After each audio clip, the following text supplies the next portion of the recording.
Hello and welcome to this month's webinar.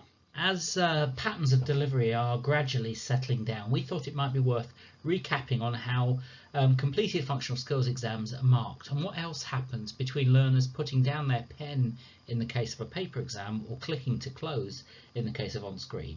We're also going to mention a couple of things that can affect how quickly results get turned around and other things that can potentially throw a spanner in the works. As usual, it's Paul and Catherine running the live sessions. I'm just doing the recorded segment just now. We are both actually starting to do a few more face-to-face visits, so we might even see some of you in person soon. We'll start, however, with the usual sort of housekeeping messages. And as always, there are two live sessions. First one was on Thursday the 10th of February, and the repeat session then was on Wednesday the 23rd of February. Once that second session has taken place, our normal pattern is that we will release a set of slides and a recording and place that on the Maths and English Resource Hub. So before we move on to the main segment of this session, we'd like to very politely nag you about signing up for our email alerts if you haven't already done so, as well as checking your preferences are up to date. So straight into this month's In Case You Missed It. These are things happening within the wider Maths, English and ESOL landscape within England that may be of interest. Firstly, you may have seen that the government has launched a new, in inverted commas, Skills for Life campaign, unlike the previous one from the 2000s that many of us have been familiar with. This one's not specifically about numeracy, literacy, ESOL or digital, though it does, to be fair, include all of those. It's more about signposting the various types of learning, supports and advice available to adults, including skills boot camps, as well as the recently reinstated funding for a first full level 3 qualification. The adult funding entitlement for Maths and English is also mentioned, along with the availability of funding for ESOL, and there are also links to information about apprenticeships and traineeships. Information on this site links through to the National Careers Service, so learners can potentially be put in touch with providers. Secondly, National Apprenticeships Week in England this year ran from the 7th to the 13th of February, and according to the campaign site, over 1,200 virtual and in-person events have been organised to showcase apprenticeships, engage employers, training providers, schools and other stakeholders. The theme this year was Build the Future, reflecting on how apprenticeships can help individuals to develop the skills and knowledge required for a rewarding career, and businesses to develop a talented workforce that is equipped with future-ready skills. And of course, we'd always say that includes being numerate and literate. Finally, we mentioned earlier that we're starting to get onto the road to meet people face to face. Catherine is, or rather was, at the ME Plus conference in Middlesbrough on the 18th of February. And we're both planning to be at the Skills Conference in Leicester on the 8th of March, so hopefully we'll see you there if you haven't seen us in person recently. So what's new from us this month? Well, you may have seen that we've recently published a report looking at the challenges facing the sectors most heavily impacted by essential worker shortages and shone a light on what motivates people when it comes to work. The report was based on an opinion survey of over 10,000 working age people with an economic analysis from labour market economists MC Burning Glass. Great jobs is a theme that Sitting Guilds is going to be continuing to focus on in the coming months, and at the risk of stating the blindingly obvious, at least to those of us who take an interest in numeracy, literacy and language, there aren't many essential job roles that don't involve having to use words and numbers in some way. So if you'd like to take a closer look at the Great Jobs report, there is a link on this slide, or you can find it by searching for Great Jobs on the sittingguilds.com site.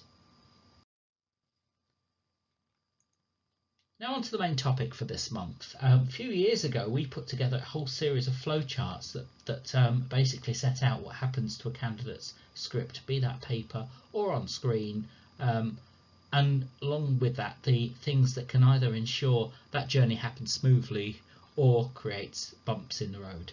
We're going to resurrect those charts in a moment and walk you through that process, including how we standardise our examiners and ensure their assessment decisions are consistently fair, as well as a reminder about how we provide performance feedback for both paper and on-screen candidates. Okay, let's look first at how this all works for paper exams, what we sometimes describe as named on demand. The journey, of course, starts when an entry is made, and any learners included on that booking must have already been registered as a candidate for that functional skills subject area at levels 1 to 2. An exam date and time must be specified, and that needs to be at least 14 clear days ahead. There is currently some flexibility over moving that date without having to ask our permission. The instructions for conducting exams, the ICE document for functional skills, explains this more fully. Sitting guilds will then allocate a paper version to the batch. Sometimes it might be more than one version, as one of the first things we will check is what versions any of the candidates might have been allocated previously, so we can avoid these. But if there isn't one single version that nobody on the booking has had before, then we will unfortunately need to split the batch and allocate a different version for some of the candidates. When the papers arrive, they must remain in their sealed packs and be stored securely until use, but the other paperwork should be checked, for example to ensure candidates have been entered for the correct level. The accompanying paperwork includes a set of barcodes that need to be stuck onto each question paper, so we're quickly able to match these up with the right candidates when they're returned to us. It's absolutely crucial that the correct barcode is stuck onto the correct paper and that candidates are given the version that has been allocated to them. In the case of functional skills maths, it's also critical that the two sections of the exam aren't muddled up and that candidates are given both sections of the same version.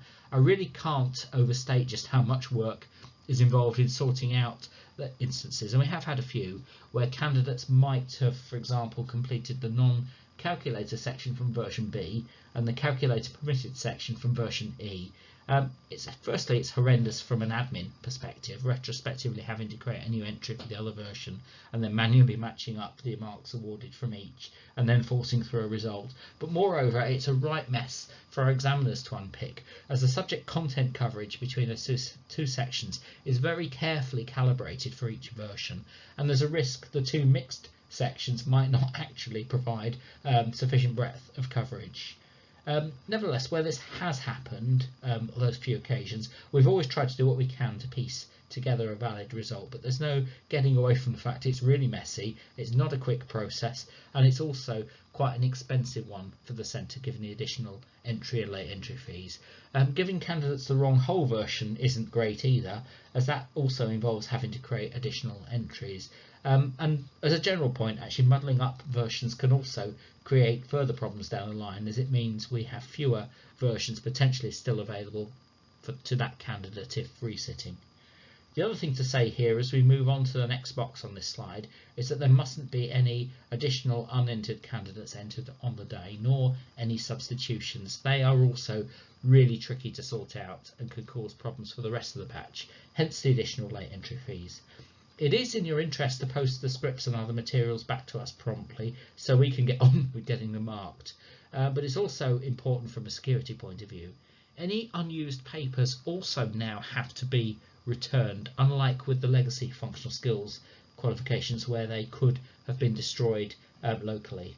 When the scripts do arrive, assuming everything's been done correctly, the first thing we will do is scan them, and at this point the clock officially starts ticking on results turnaround.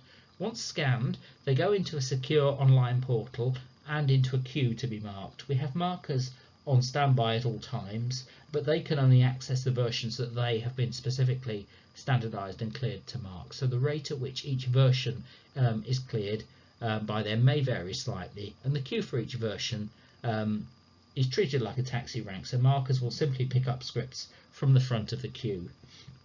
Marking decisions, i.e. the number of marks given for each question, are recorded on the portal along with the relevant performance codes for each section of the paper. As well as initial training and standardisation on each version, markers are also monitored regularly and sometimes given additional what we call seeded scripts to ensure they're applying the mark scheme correctly and have a consistent understanding of the subject content. We also sometimes carry out borderline checks on scripts if they're very close, above or below the pass threshold. Once all of those quality checks have been completed, the result is then released to the walled garden. And again, this happens on an as and when basis rather than necessarily when the whole batch has been marked, which is why some results might come back sooner than others, especially if the batch involves more than one version, or where some of the scripts were pulled in for borderlining. Paper confirmation of results, assuming centre hasn't opted out of receiving these, then follows. That's when we send out the paper notification of results containing the performance codes, although these can now also be accessed via Centre Analytics. It's also the point at which any certificates and digital credentials due are issued. There are lots of similarities when it comes to on-screen tests delivered through the Evolve, the Secure Assess system, but also some notable differences. Again, let's walk through these step by step, from play button to checkered flag. The test scheduling process is a little bit different, although as with paper delivery, each booking involves specifying a date and a time. Normally that only requires about half an hour's lead-in, although the timescales are different where the new remote invigilation service is being used. Unlike paper, we always allocate versions on a per learner basis. Batches aren't really a thing here in quite the same way that they are for paper, even if a number of candidates happen to have been booked for the same time slot. Again, we'll always ensure candidates are allocated a version that they haven't been assigned previously, and whilst there's less potential for versions to get mixed up, it's still vital that each exam is completed by its named candidate and no one else. Another difference between paper and on-screen is when fees are triggered. For on-screen, this only happens once the test is unlocked for use, whereas for paper, it's as soon as the booking is received. So on-screen does have the advantage of there being no charge for no shows. There's also more flexibility over moving dates and times. There's up to 10 days grace either side, although as with paper, the detail around this is set out in the ICE document. Once the test is complete, it's uploaded to our marking portal, a different portal, but do bear in mind that this requires an internet connection, so it won't necessarily, well, it obviously won't happen instantly if the test is taken offline. The marking process, although the portal is subtly different, itself operates in pretty much the same way as paper. Again, markers are trained and standardised on each of the versions that they have access to, and there are ongoing quality checks to ensure that they are marking consistently to standard. Scripts are likewise dealt with on a sort of taxi rank basis, again bearing in mind each version has its own queue and pool of markers who can potentially pick them up.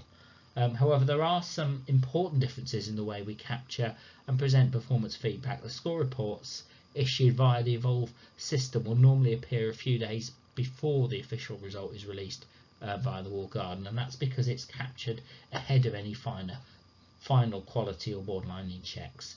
There may also be differences in how quickly individual candidates' results come back, depending on which version they've completed and what further checks might have taken place prior to release. Though once a result has come in, the process for issuing certificates and credentials is exactly the same as for paper. Another thing it might just be worth reiterating are the three ways in which we recognise candidates' functional skills achievements. The printed certificate pretty much does what it says on the tin. It's printed on nice paper with various security features and it's posted out to the centre. The e-certificate is basically a PDF of this. It's either issued in addition to the paper version or instead of it. It's easier to replace, of course, than a paper certificate, and there's always one advantage it also has is that there is a quick way of checking its authenticity via our website. We've also been issuing digital credentials to successful functional skills candidates for the last couple of years. They're not and we wouldn't pretend that they are a substitute for the official certificate with the Ofqual logo and qualification number, but they are a quick and easy way for learners to share their achievement, and unlike a certificate, it's easier for us to include a summary of what candidates had to do to get the qualification within the metadata for the badge. There's also potential to seek out relevant job roles and career paths that match the attributes included in the metadata. Finally, here's another reminder that we provide performance feedback data for both on-screen and paper exams, and both of these can be accessed from Centre Analytics, the portal that we sometimes slightly unaccurately describe as Evolve Centre Analytics. We do present that information in slightly different ways, as it's captured in slightly differently in each case. So in the case of on-screen first, the score report indicates a percentage of the available marks achieved for each subject content statement. To make sense of that information, it's important to bear in mind that the number of marks potentially in play for each subject content statement, each SCS, does vary, and in the case of functional maths, we typically sample around 85% of the SCS in each individual paper version. It's therefore essential that you're familiar with the information contained in the assessment section of the qualification handbook. For paper exams, we actually chunk a number of SCS together into a series of performance codes, and each case, one code indicates if the candidate scored more than half of the available marks for that cluster, and there's a different code then if they scored less than half. Again, that information only really makes sense if you're familiar with the subject content and what's contained within each of those performance code clusters. However, there is a glossary of those that you can find on the 4748 qualification documents page. An overall score can also be attained from Centre Analytics for both on-screen and paper exams. Again, slight differences in each case, as the on-screen score is always expressed as a percentage, whereas the paper displays this as a mark. For example, 35 out of 60 if it was a maths paper, and the candidate happened to score 35. Another really important point to reiterate about on-screen, and I think we mentioned this a moment ago, but it bears repeating, the score report data comes directly from the Evolve system rather than the walled garden, and it's extracted before the various quality checks that we outlined a moment ago have taken place. So it's therefore possible in some cases that candidates' final mark and result might be slightly different from what's displayed on the score report. Even where that is the case, we're only in practice talking about a mark or so's difference, but in those handful of cases it can affect the result. It could, for example, be shown as provisional fail on the score report and eventually become a confirmed pass, for example if we've done a borderlining check, but it can also, as a result of borderlining, go the other way. It's therefore always important to wait for the official confirmed result issued via the walled garden rather than rely on the provisional result shown on the score report. But just to say, obviously, even where we have ended up making adjustments prior to release, the score report itself is still likely to provide a sound overall indication of the candidate's relative strengths and weaknesses, because we're only really talking about a mark or two's difference. Which brings me to the end of the main segment of this session. During the live session we would normally have a few moments for questions and answers. However, I will skip in this session directly to the farewell page and obviously say thank you for joining us again, and hopefully we may possibly see you at some of the face-to-face conferences that are coming up over the coming weeks, but otherwise we will see you next month. Thanks again.